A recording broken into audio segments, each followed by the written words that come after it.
It's been a rough stretch on the road for the men's basketball team, but head coach Johnny Jones and his players aren't letting it keep them down. And yet it was a much more successful weekend for the LSU baseball team as they went undefeated in the Urban Classic. And Johnny Lombardi invites us to the lounge to focus on NBA's All-Star Weekend. You're at the sports desk, and it starts right now. Let's go!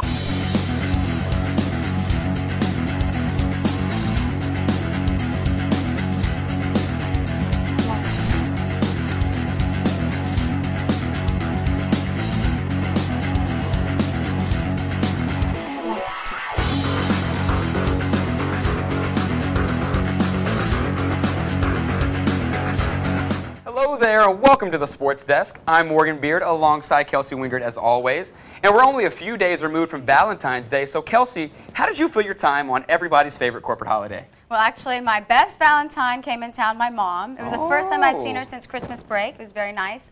She got to go to her first game at Alec Boggs, opening night. So she really enjoyed that. Sounds like a nice weekend. What'd you do?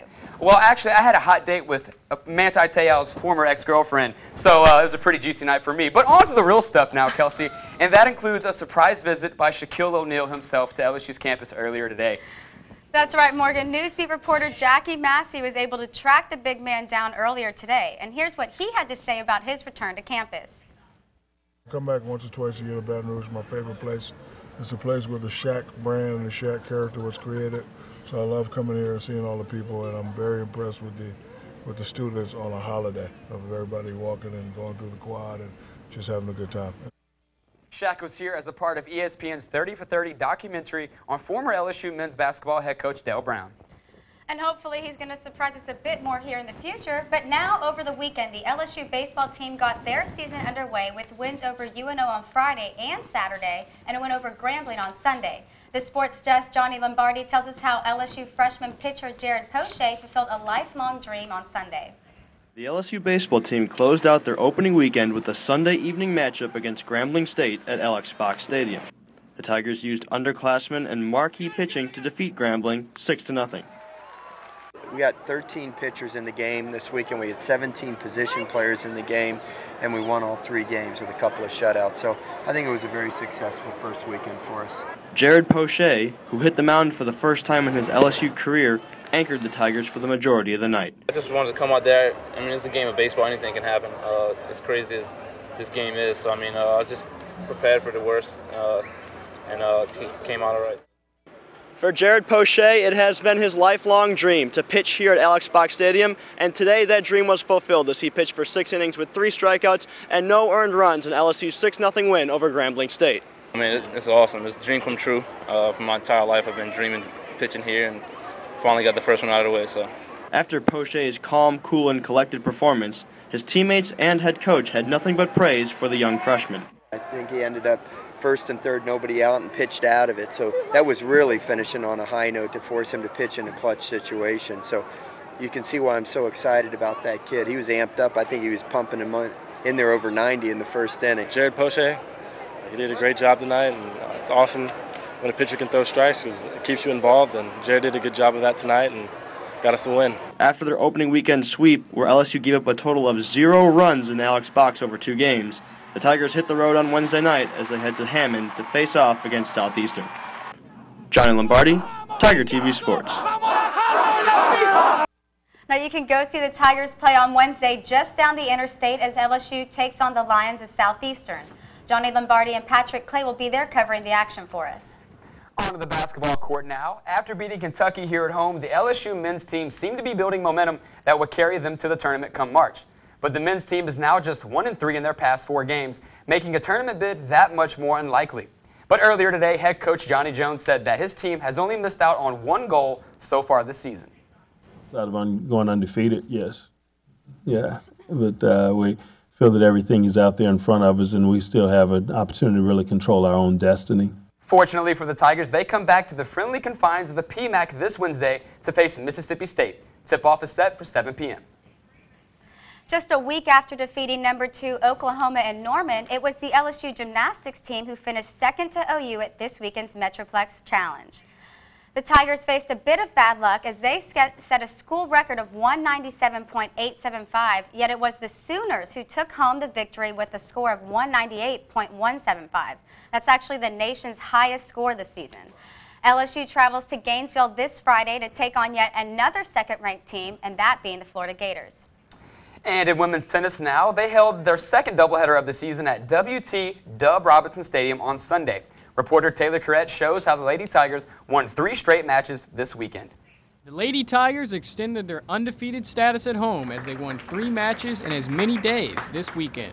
After dominating Northwestern State 5-0, a fatigued LSU squad fought hard and defeated McNeese State 5-2 to round out its weekend. Yeah, you know, I was not smart in scheduling both of these on the same day. We need those kind of matches. Our freshmen especially, I think they got better as the day went on, and they need to learn how to maintain that level and that intensity for 2 solid matches. So. Drained from 9 matches in 4 weeks, Sells' team managed to sustain the momentum carried over from Friday's 4-3 win against USF. The thrilling LSU victory was clinched by Skylar Holloway. After the freshman fell behind 5-2 in the 3rd set, she stormed back to win 6-3, 2-6, 7-6. It surprisingly wasn't that much pressure until maybe match point. Until after the whole match was over, I kind of the nerves really kicked in. I was like, wow. I guess I was on an adrenaline rush. I was really proud of her and what she did, and just kind of shows the player that she's becoming and is going to be for our program. Taylor Curette, Tiger TV Sports. The Tigers will take a much-needed break before returning to action at home against Tulane on February 26th. It's now time for the first break, but when we return, Johnny Lombardi invites us to the lounge. Don't go anywhere. The sports desk will be right back.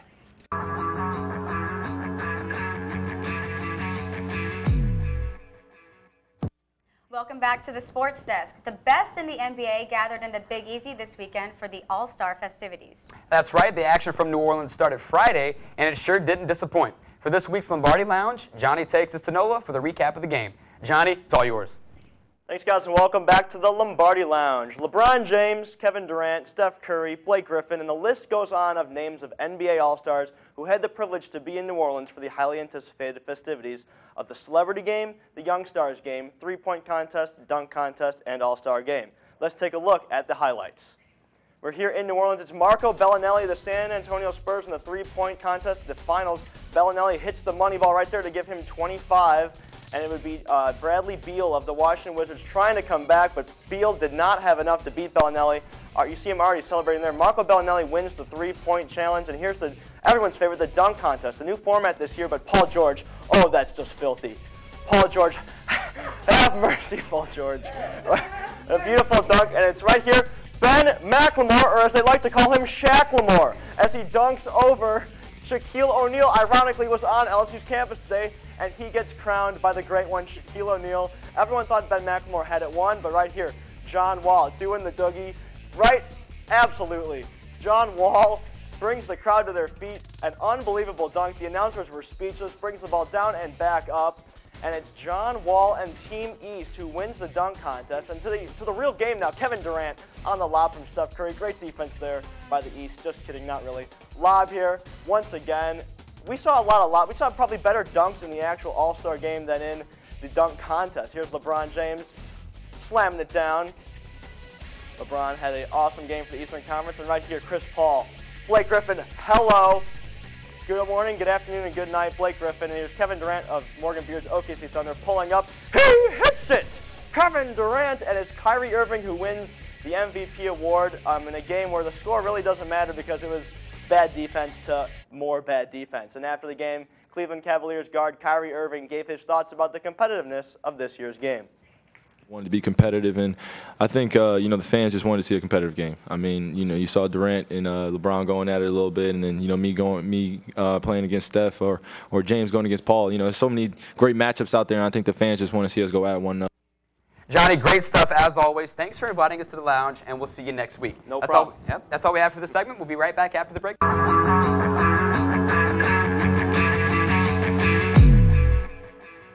Welcome back to the Sports Desk. So Johnny, Morgan and I already explained our Valentine's Day plans, but how did you spend yours? Well, Kelsey, as a matter of fact, I had an elegant night full of baseball, and more baseball. In fact, I went around Alex Box Stadium Friday night before the game to see how many couples were actually spending their big night at the LSU baseball game.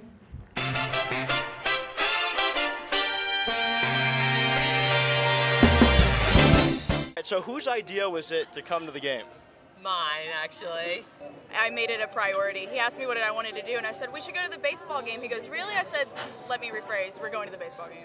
Actually, all the way around. It was her idea. She wanted to be here. You a huge LSU baseball fan? Yeah.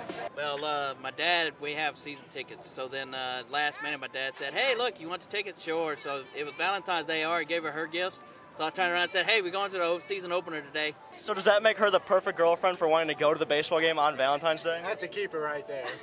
Takes all the pressure off, right? Yeah, it does. We're going to do something tomorrow night, but we weren't missing this. He's still treating me, just baseball is more important.